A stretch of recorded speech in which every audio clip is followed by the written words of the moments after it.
घंटे में 4 वॉकआउट करना ये इस चीज़ को दिखलाता है कि दिशा विहीन भारतीय जनता पार्टी है। उन्हें आज हॉर्टिकल्चर एक्ट पर बात करनी चाहिए थी, उन्हें आज एग्रीकल्चर के कृषि विश्वविद्यालय पर चर्चा करनी चाहिए थी।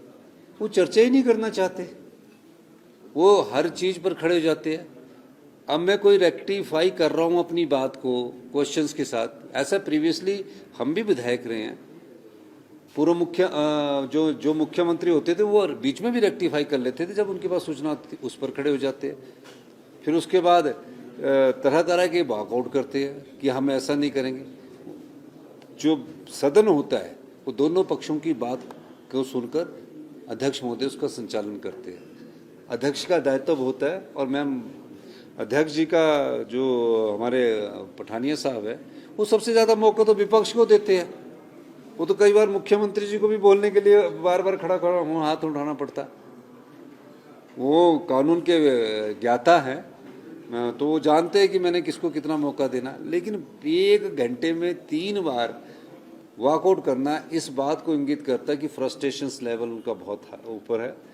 चर्चा कीजिए, विषय पर लाइए, आप तर्क के साथ बात कीजिए, और उसके बाद अगर उसका जवाब नहीं मिलता तो वॉकआउट करना बनता है।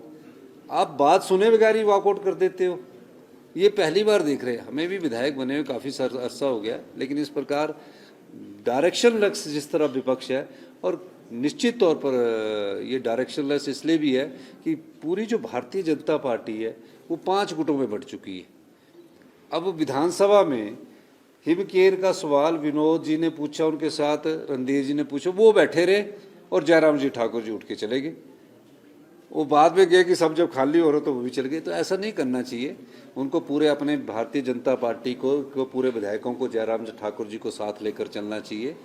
और ठीक है कि गुट होते हैं, लोकतंत्र में गुट होने चाहिए, इसमें कोई दो राय नहीं। लेकिन इस प्रकार भयंकर गुटबाजी देखकर ऐसा लगता है कि भारतीय जनता पार्टी दिशा विहीन हो गई है।